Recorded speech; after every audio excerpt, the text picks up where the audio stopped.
Esta semana, en Hechos Opiniones, vamos a hablar del bicentenario de la independencia efímera, José Núñez de Cáceres, intereses, esclavitud, etc. Tocaremos el triunfo de Xiomara Castro en Honduras, qué significa para la hermana república ese triunfo y por qué los grandes medios han hecho caso omiso, se han silenciado frente al triunfo de Xiomara Castro y el Partido Libre en Honduras. Y tenemos un invitado especial, el hermano Eliezer Bueno, viene a conversar sobre los centros para, digamos, rehabilitación de personas con problemas de consumo de drogas en la ciudad de Nueva York. Esto y mucho más, unos minutos, Hechos y Opiniones.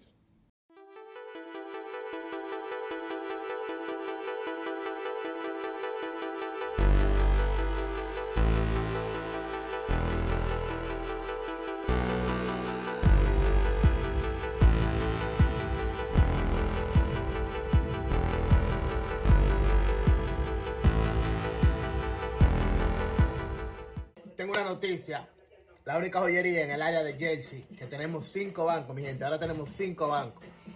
Quapay, Afterpay, CISO, Klarna y ahora me llegó Synchrony, mi gente. Tenemos un banco que nos da hasta $30,000, sin o con crédito.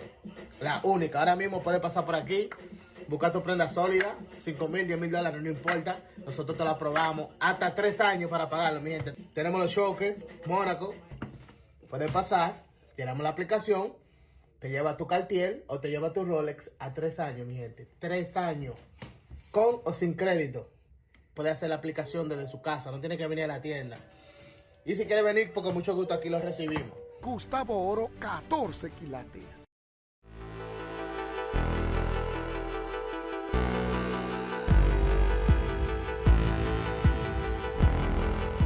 Bueno, señores, continuando con Hechos y Opiniones, en nuestro segmento de historia, nos interesa tocar un tema que en República Dominicana lo tocamos con poca frecuencia. Es un tema, digamos, no oculto, pero eclipsado, poco tratado en la sociedad nuestra, sobre todo por los historiadores. Se trata de la famosa independencia efímera, que el 1 de diciembre cumplió 200 años. El bicentenario de la independencia efímera, encabezada por José Núñez de Cáceres. Ya el tema de Núñez de Cáceres lo tratamos en un programa anterior, pero tratándose de que es el centenario, el bicentenario de esta declaración, quisimos traer otra perspectiva y otras lecturas respecto al mismo tema. Y hoy nos vamos a auxiliar para tocar el tema con ustedes de uno de los médicos e historiadores dominicanos más interesantes, de estos historiadores nuevos que tienen otro enfoque de los problemas históricos, que tienen otra visión de los asuntos históricos, que sacan de las entrañas de los procesos sociales aquella lectura que los grupos de poder normalmente ocultan. Y bueno, todos sabemos que quienes se imponen en situaciones, en procesos sociales, terminan contando las cosas desde su ángulo, desde su punto de vista, y eclipsando y ocultando información que consideren que no es valiosa y que puede beneficiar a terceros o a los derrotados, digámoslo así. Bueno, en este caso vamos a tomar como referencia, repito, a un doctor médico, pero además un historiador de mucho fuste, Santiago Castro Ventura, para referirnos, repito, al tema de la independencia efímera y el rol de José Núñez de Cáceres a propósito de que el 1 de diciembre se cumplieron 200 años de esa proclamación. Recordemos que la independencia efímera fue proclamada por José Núñez de Cáceres, es rector de la Universidad Santo Tomás de Aquino, una persona de origen español, muy vinculado con toda esa relación con España, etc. Fue proclamado el 1 de diciembre de 1821, casualmente estamos en el 2021, hace exactamente 200 años. Decíamos a principio, a la introducción del segmento, que nos parecía capcioso, interesante, que lo que respecta a la historia dominicana, lo que respecta a la España boba, ese periodo en el cual éramos la sociedad dominicana, hoy dominicana, la parte este de la isla, era española, después de la reconquista de Ciriaco Ramírez, la lucha por la reconquista de Ciriaco Ramírez, y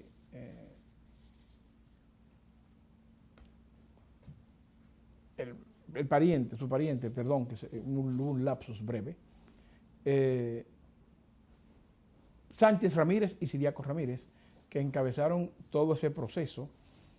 Después de ese periodo, que entró ese momento en el que España debió concentrar sus energías y sus fuerzas en la situación de guerra que vivía en Europa, y descuidó de manera sustancial la parte de lo que hoy son las Américas, sobre todo territorios pequeños como la isla de Santo Domingo.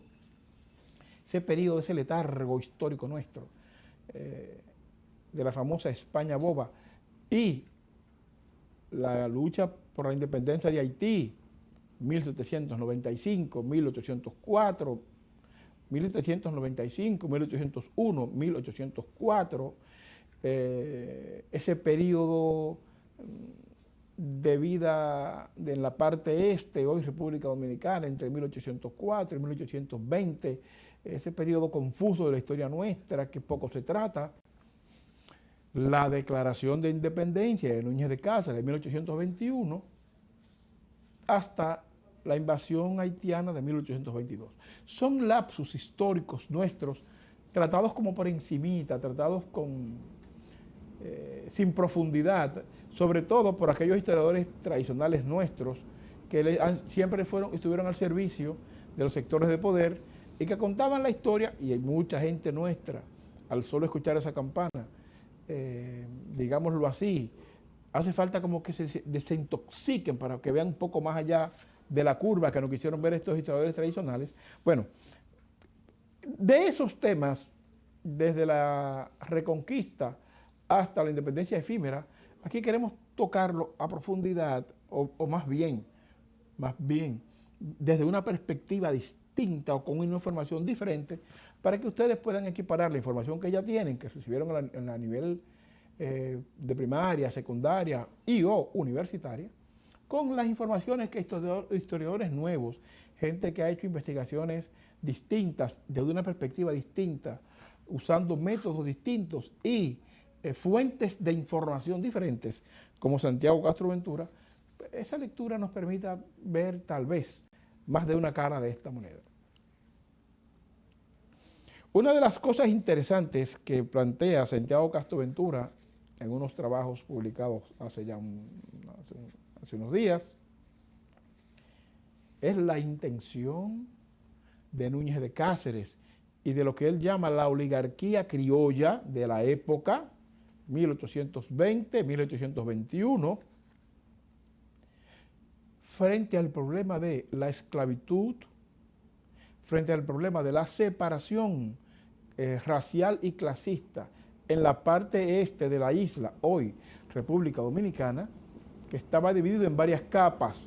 Estaban los españoles, propiamente dicho, y ciudadanos, considerados así, ciudadanos.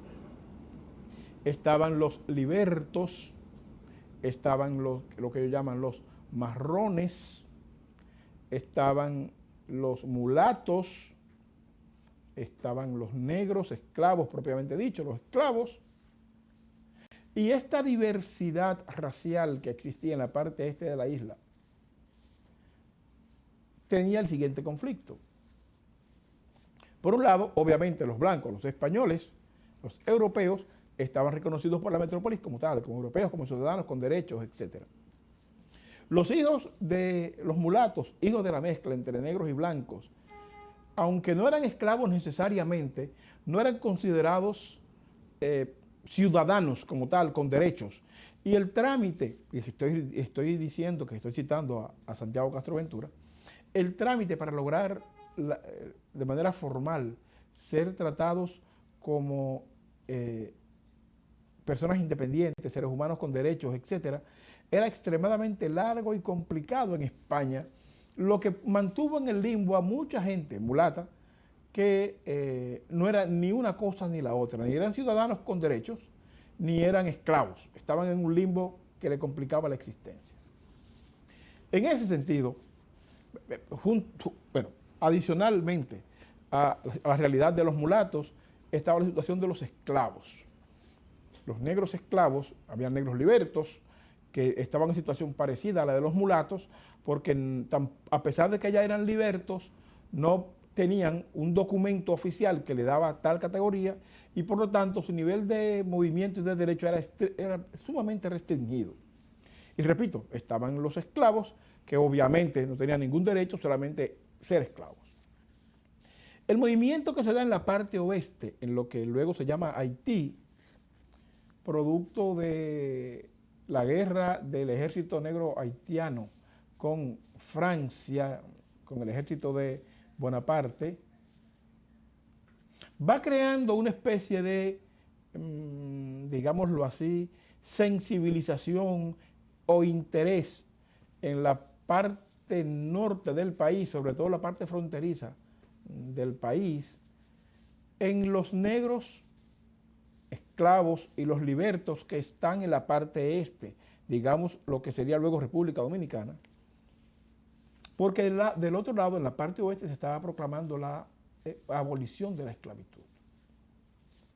Ese interés fue creciendo de manera reiterada en la parte este de la isla, sobre todo, repito, en lo que tenía que ver con la franja norte fronteriza, con lo que hoy sería la frontera con Haití, fue creciendo de manera insistente el interés entre negros y mulatos, pero vamos a luchar nosotros también por la abolición de la esclavitud y por tener los derechos que hasta ahora se nos han negado.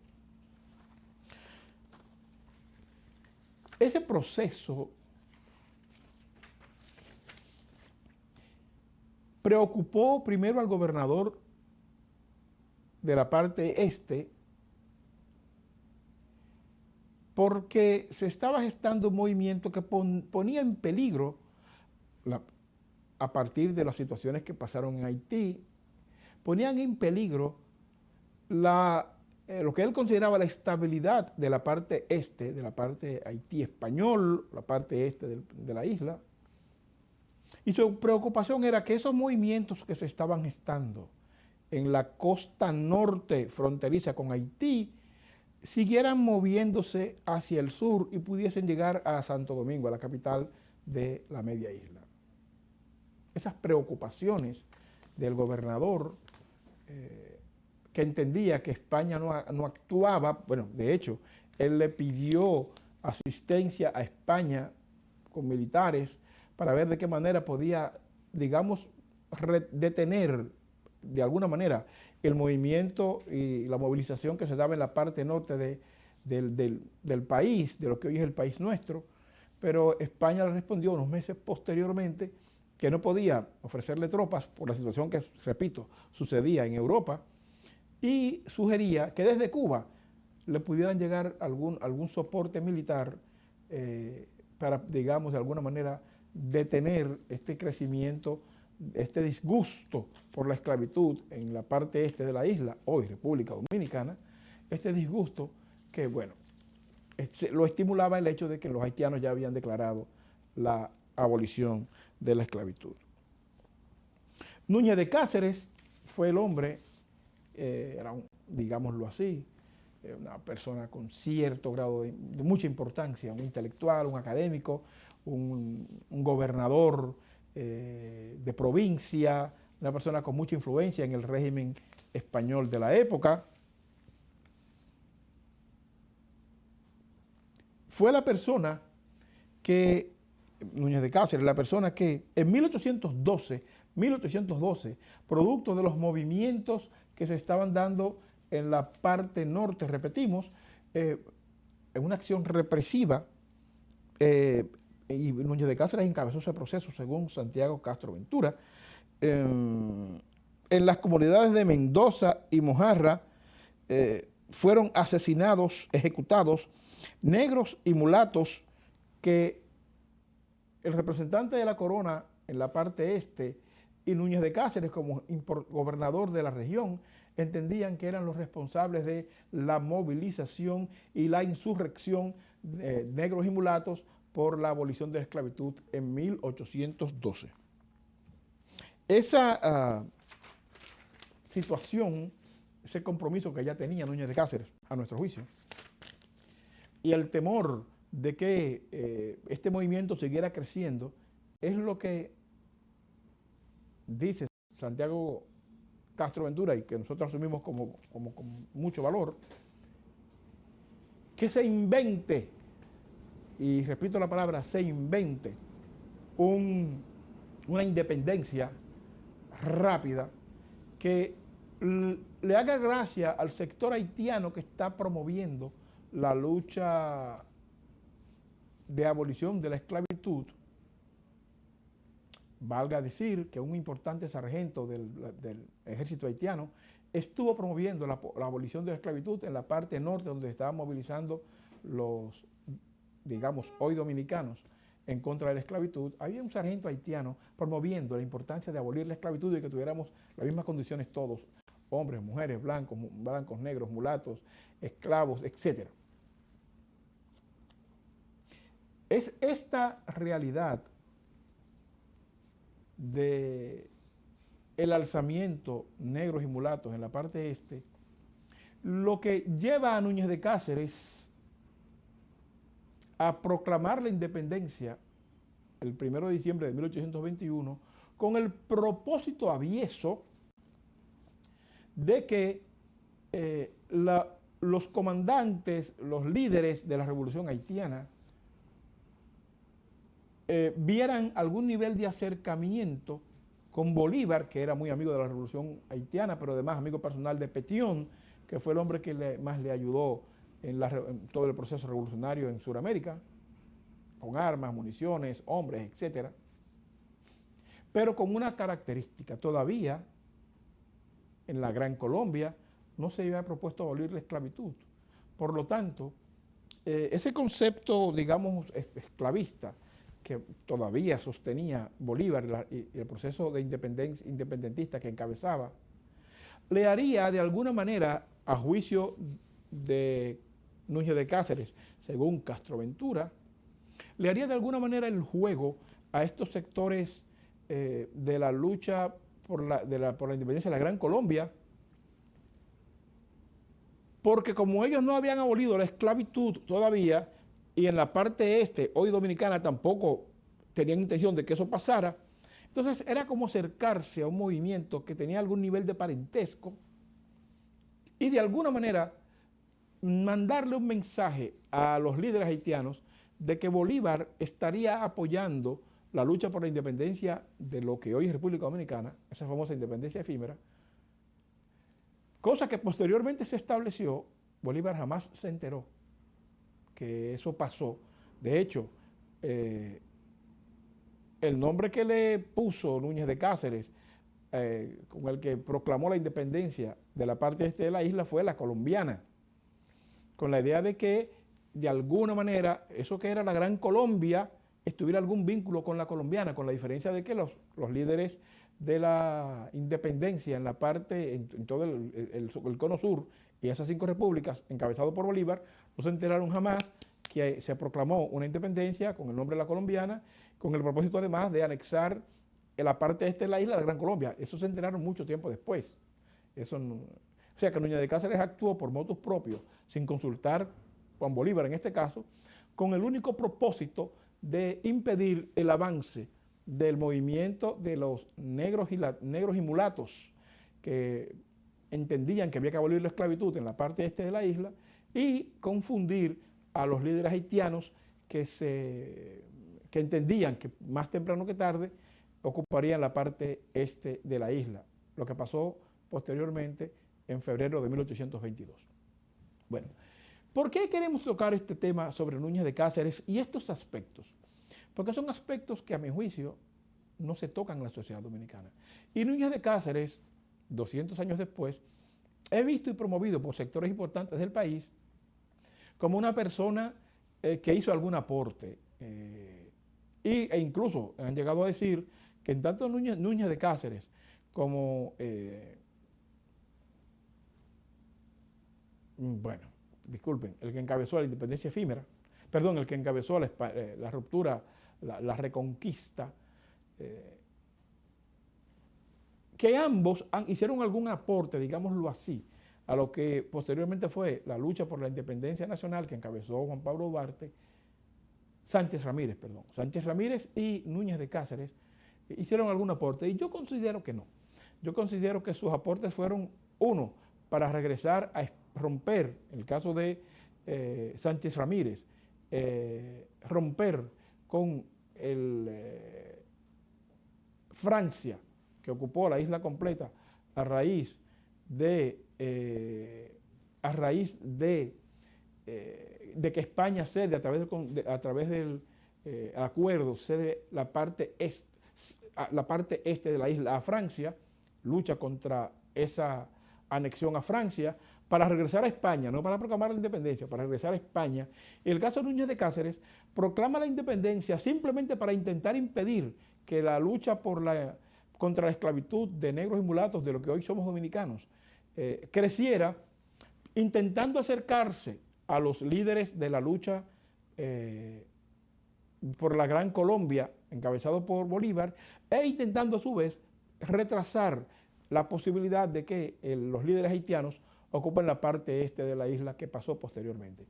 Más que un propósito, realmente un propósito de independencia, era más que todo un subterfugio para proteger sus intereses y sobre todo para mantener la esclavitud. De hecho, hay uno de los pasajes que establece que Núñez de Cáceres, a un líder, importante líder, le puedo dar el nombre posteriormente, de lo que se llamaba el ejército de mulatos y negros, le prometió que aboliría la esclavitud y luego lo engañó. Eso está establecido. Entonces, o sea, la intención de Núñez de Cáceres era mantener la esclavitud en la parte este de la isla bajo cualquier circunstancias, porque era mano de obra sin ningún costo y además el nivel de aquello de la supremacía blanca, etc. Es una tontería que muchísima gente todavía cree. Quisimos traer este pasaje histórico para que vayamos desentrañando esos aspectos que, aunque están ahí, casi nunca tocamos en la sociedad dominicana, y los aspectos, a propósito de la situación que tenemos con Haití hoy, los aspectos, digamos, que tienen que ver con el problema racial nuestro, no le damos la connotación y el valor que tienen, porque sencillamente los historiadores y la cultura nacional de alguna manera se han encargado de ocultar una realidad que nos duele, pero que tenemos que conocer. Más adelante, hechos y opiniones.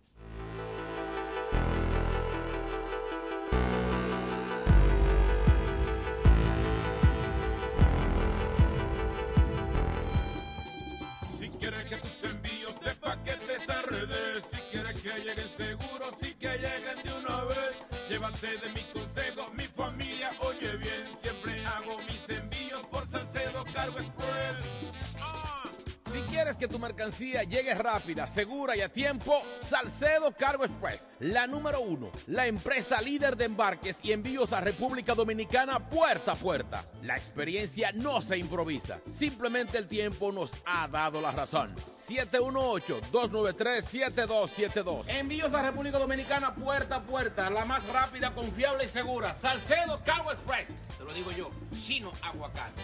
¡Hawái! Mi consejo, mi familia oye bien, siempre hago mis envíos en Salcedo Cargo Express. Envío mis paquetes en Salcedo Cargo Express. Envío mis paquetes en Salcedo Cargo Express.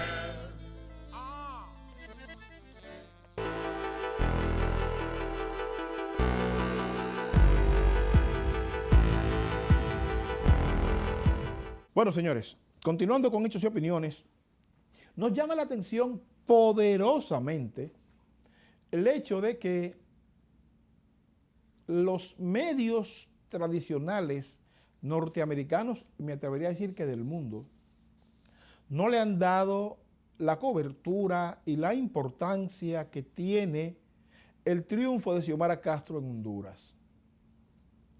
Estoy seguro que si Xiomara Castro pierde las elecciones y lo gana el candidato del partido oficial, estaría en todos los medios en español hablando de cómo se le cerró el paso a la izquierda en Honduras. No olvidemos que en el 2009, hace 12 años, el esposo de Xiomara Castro fue derrocado del poder en Honduras.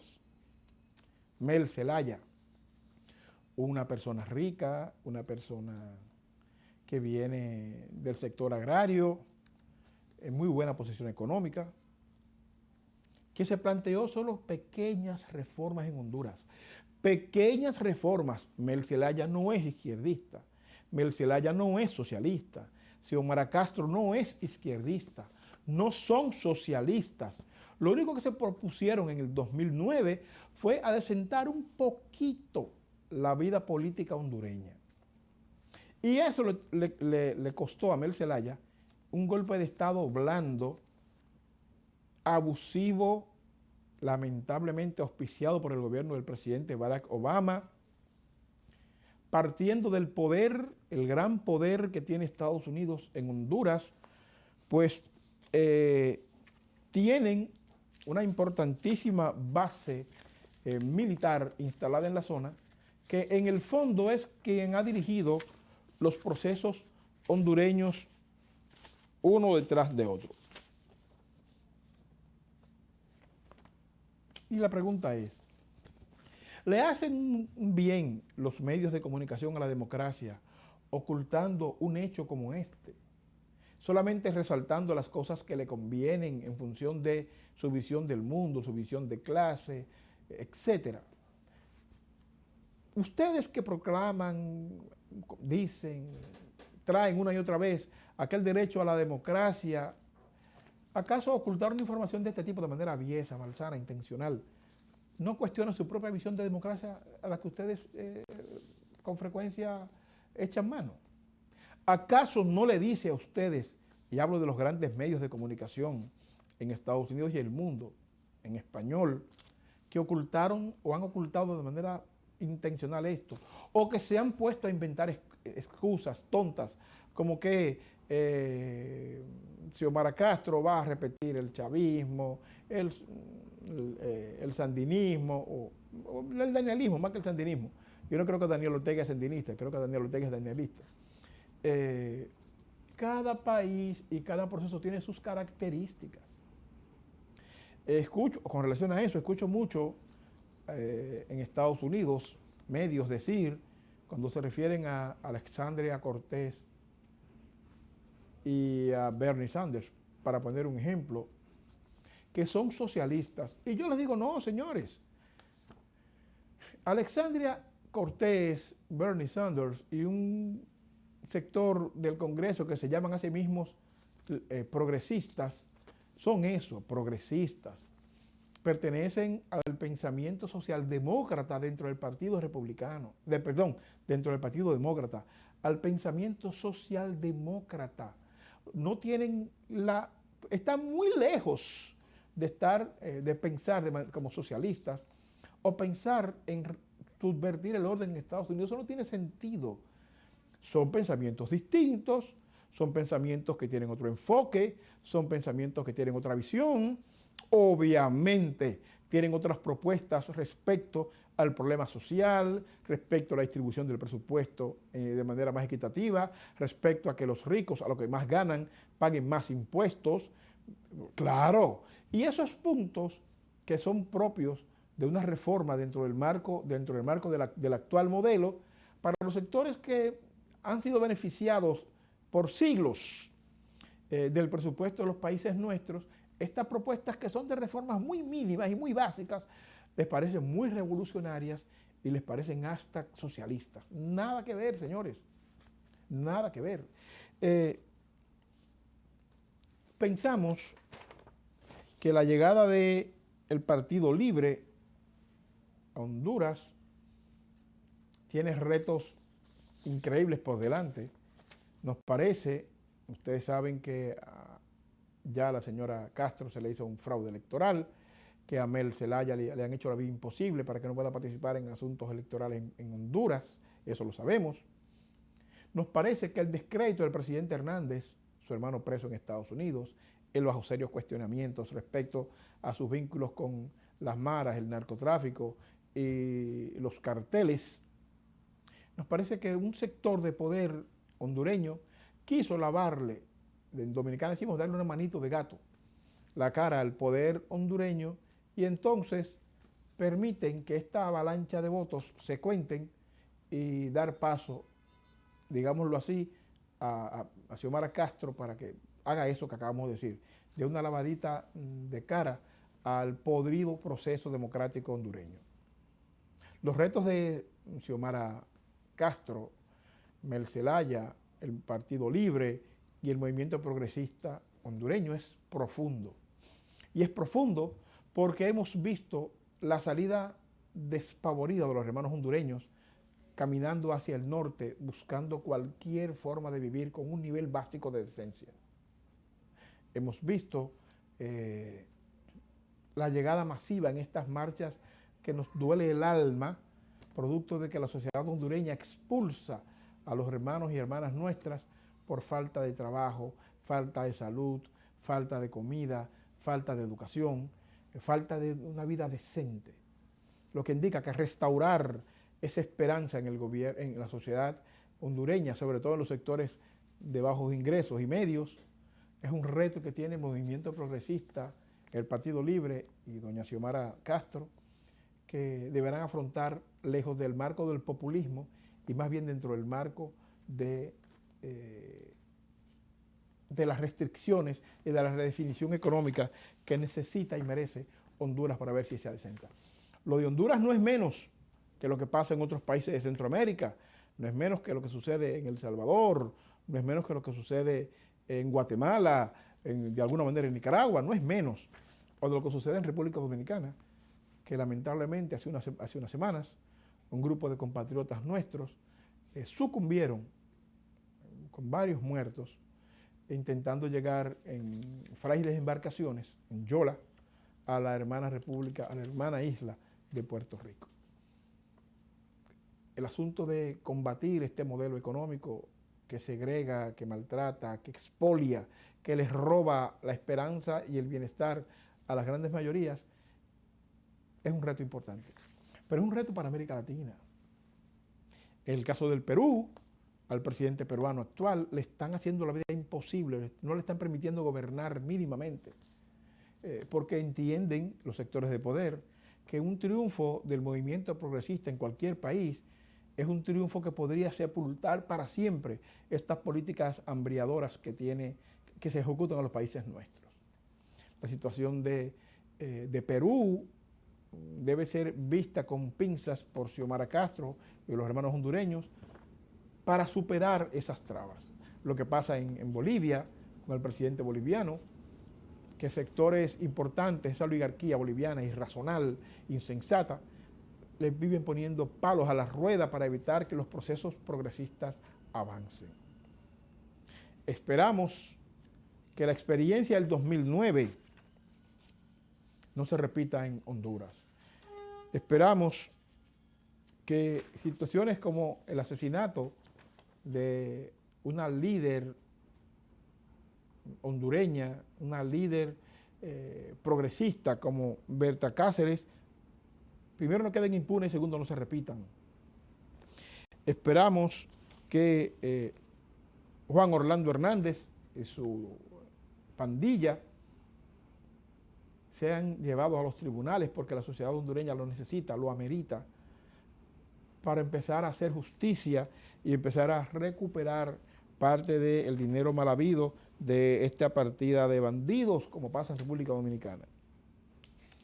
Esperamos que la base militar de Sotocano, que está en Honduras, no repita la experiencia del 2009, que cuando dieron el golpe militar a Mel Zelaya, habían promedio 600 militares norteamericanos en esa base, permitieron que el golpe se diera, o más bien lo auspiciaron.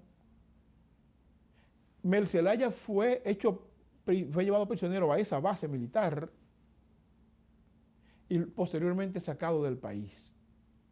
Y la base norteamericana no hizo absolutamente nada para evitar que eso sucediera. Esperemos que dejen que Honduras construya su camino. Esperemos que permita esta base militar norteamericana no meta sus narices en la situación hondureña. Y aquel propósito que tuvo Mel Zelaya, que a mi juicio fue el propósito que provocó su golpe de Estado, de hacer de esta base militar un aeropuerto comercial regular y cerrar la base, esa fue a mi juicio una de las razones fundamentales del desplazamiento del poder de Mel Zelaya. Esperamos que esta vez eso se pueda conseguir y que, así como pedimos que Haití construya una salida que le permita vivir con decencia, que a Perú lo dejen gobernar de manera tranquila por el bienestar colectivo, pedimos que en el caso de Honduras, los integrantes de la base Sotocano no socaven la voluntad popular repetida 12 años después en Honduras y permitan que finalmente la decencia gobierne ese país y a los sectores tremendistas hondureños y en Estados Unidos que han querido ocultar el triunfo de la señora Castro, decirles que no tengan miedo. No es posible una transformación como se desea en sectores políticos importantes en América Latina, pero entiendan que hay reformas que son inaplazables y que sectores importantes de América Latina necesitan recobrar la esperanza, recobrar la confianza, y parece ser que con Xiomara Castro se abrió esa brecha. Ya regresamos, Hechos y Opiniones.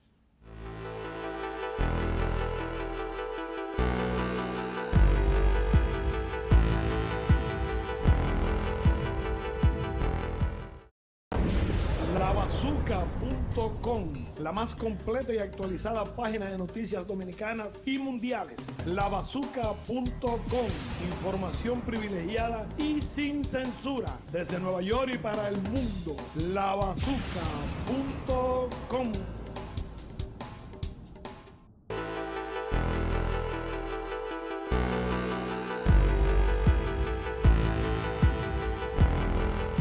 Continuando con Hechos y Opiniones, vamos a tocar un tema local que a nosotros nos parece de vital importancia.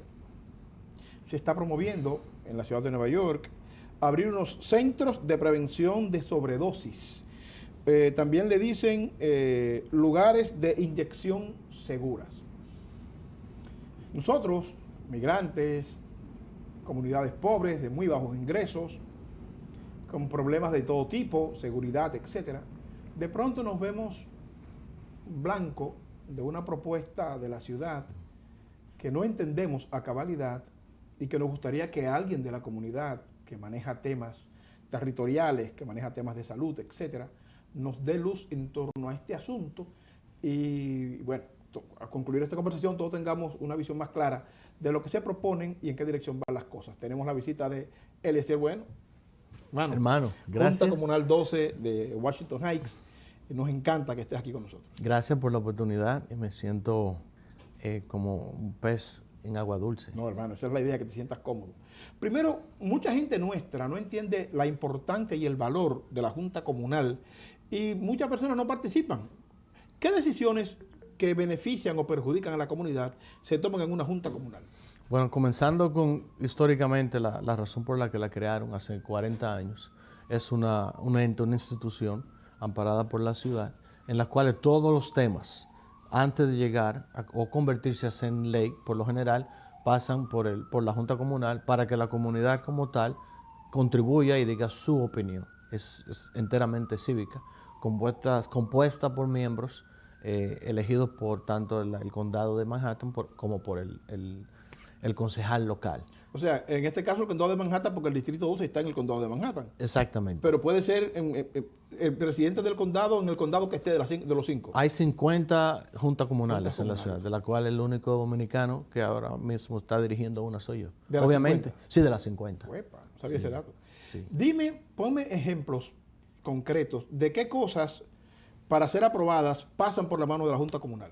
Bueno, vamos a cambiar el término aprobación por opinión. Perfecto. Exactamente, desde la rezonificación como tal hasta las licencias de alcohol, los cambios direccionales en las calles, los edificios, la altura de los edificios, dependiendo o no del área. O sea, todos los cambios que afectan la integridad de una comunidad pasan por la Junta Comunal, sin excepción.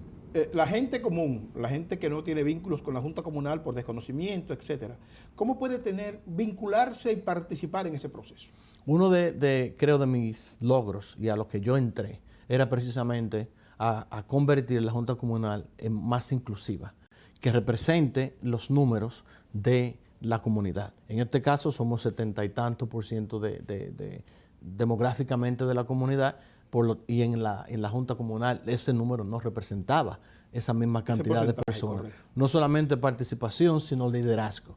Y esa es una de las cosas que hemos estado haciendo, y viniendo a programas como el tuyo, y mandando el mensaje de que realmente ese es un arma por la cual la mayoría de los electos, desde el congresista Payá hasta todos, han pasado por la Junta Comunal antes de llegar. Exactamente, ese fue su laboratorio antes de llegar. Es su escuela política, exactamente. Bien, ¿cuántos miembros tiene la Junta Comunal?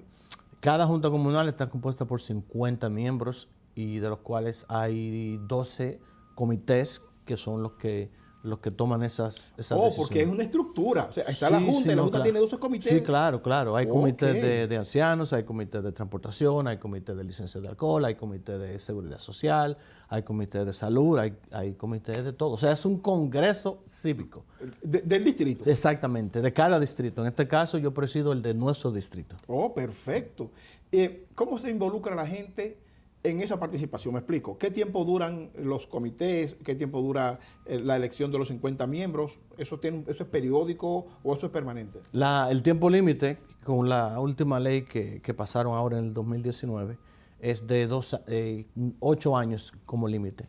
Pero cada 2 años hay que reconsiderarlo, basado en... Revalidarlo bajo una serie de un criterio como asistencia, participación, etcétera. Cada 2 años es que hay que renovar. O sea, ahí se mide el producto, el rendimiento de las personas en los comités. Exactamente. Y ese rendimiento es lo que lo valida, lo saca, lo entra. Exactamente. O sea, en teoría, esa claro, debe ser el procedimiento, claro. Pero no perfecto, no como nada. Mira, partiendo del liderazgo que tú ejerces en el distrito dominicano más importante de la ciudad de Nueva York, por el impacto que tiene en tu trabajo en nosotros, háblanos de qué son estos centros de prevención de sobredosis. ¿Qué es esto? La información que tengo es que la preocupación del Departamento de Salud de la ciudad entiende que ha subido de manera desproporcionada las muertes por sobredosis y el contagio de VIH, producto de que la gente reusa agujas que encuentra en los parques, etcétera, y que el nivel de insalubridad ha puesto en riesgo a las personas que son consumidores de algún nivel de estupefacientes, y eso a su vez ha elevado el nivel de peligrosidad de salud pública. ¿Cuál es tu punto respecto a este tema?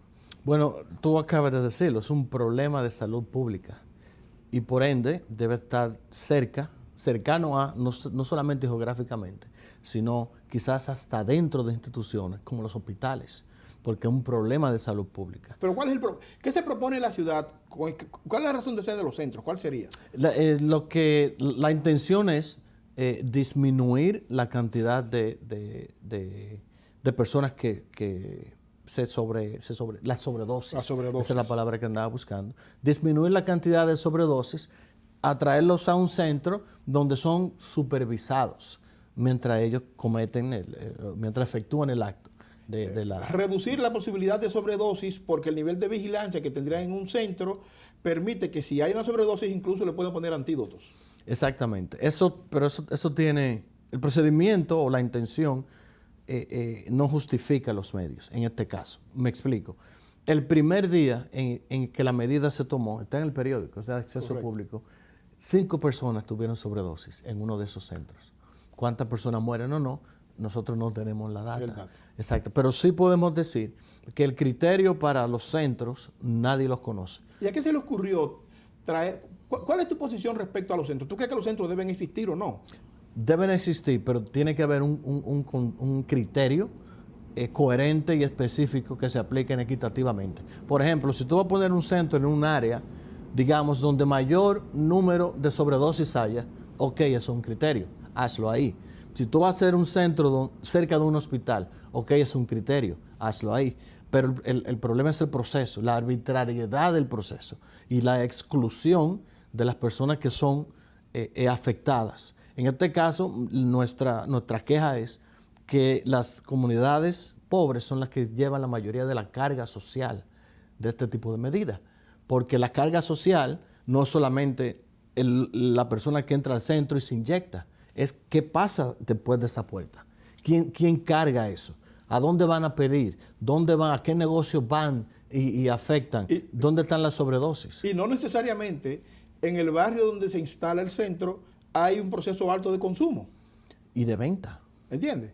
Entonces no necesariamente tiene que ser así. No hay un criterio. O sea, nosotros como Junta todavía no estamos claros, sin criticar la intención, de exactamente cuál es el proceso que se usa para decidir dónde van los centros. O sea que el Departamento de Salud de la ciudad no ha consultado a las juntas comunales, en este caso a la junta comunal que te corresponde a ti presidir, respecto a la instalación de los centros. Fue decidido ya. Sí, eso fue una rueda de prensa, creo que fue ayer o antes de ayer, de parte del alcalde, y en la rueda de prensa se anunció que iba a haber 2 centros y que iban a ser innovadores.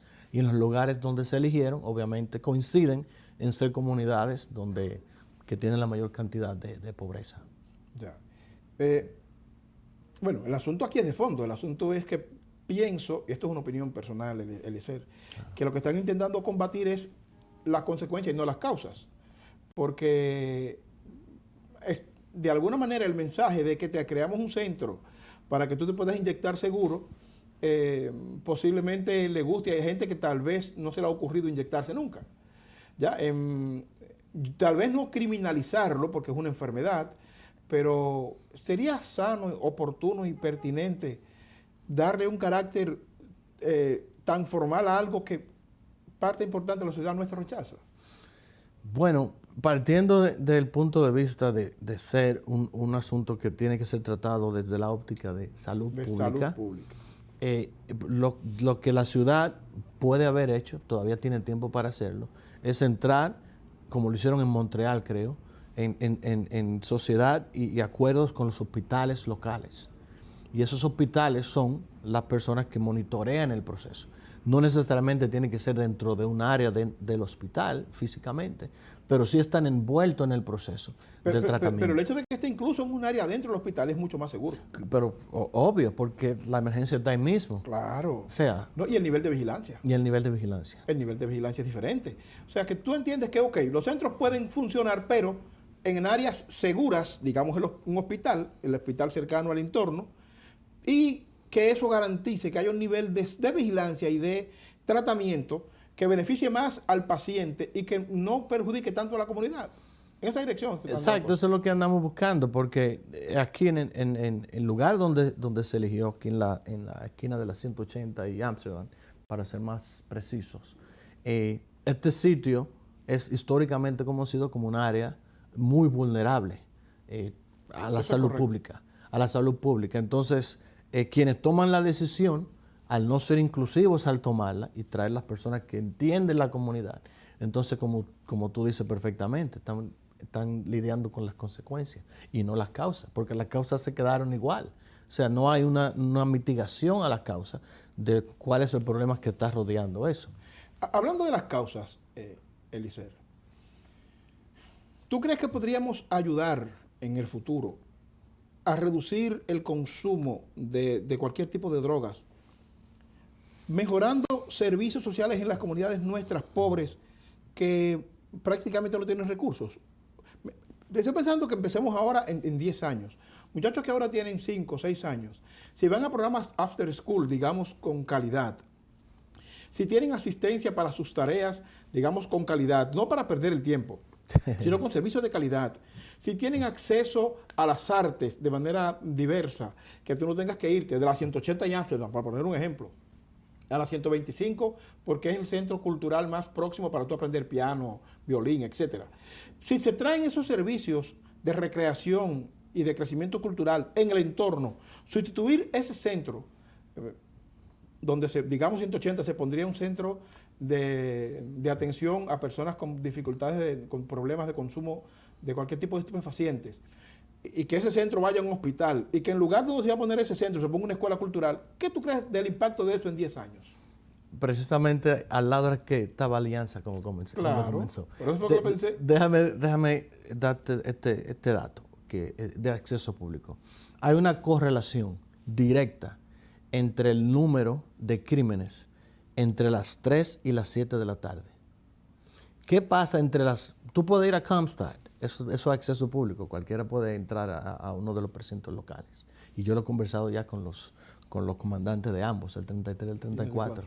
Hay una correlación entre la mayor cantidad de crímenes entre las 3 y las 7. ¿Qué pasa después de las 3 y de las 7? A esa hora que salen los muchachos de la escuela. Y a las 7 que llegan los papás del trabajo, ¿verdad? Entonces, en esas 4 horas es que está la reflexión de la decisión de convertir a Alianza en casi un esqueleto, que es, y la eliminación de la mayoría de los after school programs que había aquí en la ciudad. No, esa es la causa, o una de ellas. Pero eso es una de las que se puede, como tú dices, tocar. Inmediatamente tú vas a ver la reacción. Y lo que pasará en 10 años, con muchachos que tienen 5 ahora, que están en educación en pre-K, que tengan la oportunidad de participar en estos programas after school durante 10 años, yo pienso que el resultado va a ser diferente. Claro, mira. Salvaríamos una generación completa. Samuel, aquí en los años 80, creo, principios del 80, no, finales del 80, hubo más orquestas de merengue que en República Dominicana. Eso es correcto. ¿Por qué? Aquí había programas de música como en GW, aquí en Amsterdam, había muchísimos programas de after school que le daban un espacio a los muchachos para cuando terminaran la escuela no se fueran para la calle. Y aquí hay la limitación del tiempo, que ahora en octubre, septiembre, hasta marzo ya no hay actividades en la calle. Correcto. Por demás, entonces yo creo que esa es una de las medidas que la ciudad puede estar considerando. Nosotros como comunidad, preocupados por la salud colectiva y la salud pública, y entendiendo que esta decisión de la ciudad no es conveniente para nuestros vecindarios, ¿cómo podemos involucrarnos contigo y la Junta Comunal para aportar en este proceso? Entendiendo quizás de que las reuniones la mayoría de ellas son en inglés, una de las cosas que hemos hecho es tener traducción disponible para las reuniones, precisamente por eso, para que eso no siga siendo la barrera. La exclusión. O la exclusión, o el arma exclusiva que siempre ha sido a través de los años. Claro. Entonces tenemos que hacer un esfuerzo por participar de las reuniones, hablar con nuestros concejales y entonces voluntariar nuestro tiempo. Yo no tengo el tiempo, pero sí entiendo de que, ya está bueno de que me pongan en el menú y preguntarme qué yo quiero. Perfecto. O sea, llega el momento en el que tú tienes que tomar esa decisión, porque lo más fácil es pensar en Abinader y Danilo, pero yo vivo aquí. Eso está bien, pero uno tiene que comenzar a mirar realmente aquí. Y afecta de manera inmediata y directa a nuestra calidad de vida, pero en lo inmediato. Claro, o sea. Mira, sugiero lo siguiente, Eliezer. Primero, cuenta con hechos y opiniones. Segundo, en todo lo que tú entiendas que nos podamos involucrar como persona y como programa, avísanos. En todo lo que tú entiendas que nosotros tengamos que movilizarnos con la comunidad para lograr que esto se pueda revertir y que las quejas y las propuestas que tiene la Junta Comunal 12 puedan ser tomadas en cuenta por el Departamento de Salud, cuenta con nosotros. Porque nos parece que esto requiere acción y estas acciones deben ser acciones masivas, que ellos sepan que tenemos una posición no en contra de los enfermos, sino en contra del lugar y en contra del procedimiento. Exacto, aquí lo que uno está cuestionando es el proceso. Y por demás, ¿quién está cargando la mayor parte de la carga social? Porque ahí es que las comunidades se debilitan, cuando usted tiene que hacer más con menos. Claro. Mano, un placer tenerte. Gracias a usted por el tiempo. Un gran placer y esperamos que vengas y nos juntemos para que hablemos con más detenimiento de qué hacer frente a estas acciones que nos parecen descabezadas y tomadas de manera burocrática por alguien que no va a padecer las consecuencias de eso. Que no vive ni viene por aquí. Ese es el punto. No está en el territorio y no padece las consecuencias de esas cosas. Así es. Gracias, Samuel. Señores, un gran placer. Hechos y Opiniones continúa la semana próxima. Nos gusta que compartan el tiempo con nosotros. Díganle a la gente de este programa para que se interesen.